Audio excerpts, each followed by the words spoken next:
Activision paid how much for Candy Crush?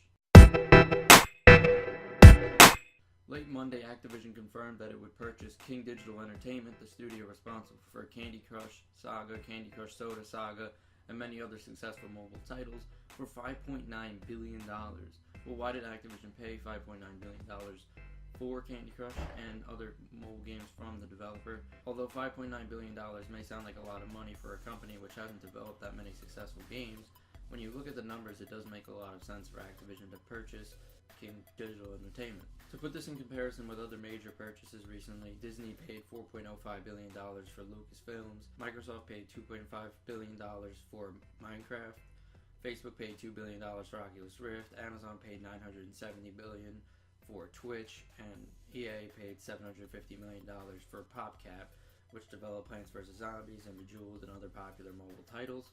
In regards to the purchase, Activision Blizzard had this to say. Activision Blizzard believes that the addition of King's highly complementary business will position Activision Blizzard as a global leader in interactive entertainment across mobile, console, and PC platforms, and position the companies for future growth. The combined company will have a world-class interactive entertainment portfolio of top-performing franchises, including 2 of the 5 highest-grossing mobile games in the United States, Candy Crush Saga and Candy Crush Soda Saga, the world's most successful console game franchise, Call of Duty, and the world's most successful personal computing franchise, World of Warcraft, and it goes on to list their other franchises and so on and so forth. Later on in the press conference, Activision CEO Bobby Kotick had this to say. The combined revenues and profits solidify our position as the largest, most profitable standalone company in interactive entertainment. With a combined global network of more than 500 million monthly active users, our potential to reach audiences around the world on the device of their choosing enables us to deliver great games to even bigger audiences than ever before. Another statement which really solidifies why King really thought that this was a good move was, "We believe that the acquisition will position us very well for the next phase of our company's evolution," said Riccardo Zacchini, CEO of King. "We will combine our expertise in mobile and free-to-play with Activision Blizzard's world-class brands to bring the best games in the world to millions of players worldwide." So this is a really good move for both companies. Obviously now King is going to have access to Activision brands, and Activision is now going to be able to expand on their very weak mobile games, which is really the one phase of the gaming industry that they lack in.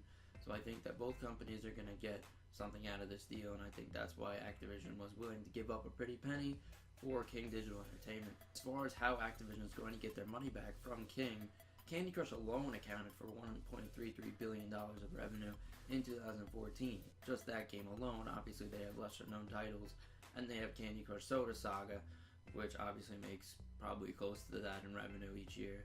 So it's not going to take long before Activision makes its money back from King.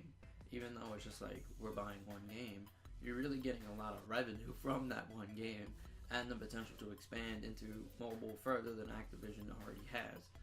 So it may sound like a lot, but they are going to make their money back from the purchase of King. Activision purchased King for $18 per share, which was a 20% premium over King's closing price on October 30th of this year. But that's still $4.50 per share lower than its public IPO price. Under Activision, King is going to be an independent unit of Activision, but it's obviously still going to contribute to its properties and profits.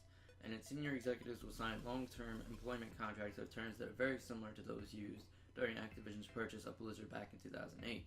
So what do you think about Activision's acquisition of King? Do you think this is going to be a good move for Activision? Why or why not? Let me know in the comments down below.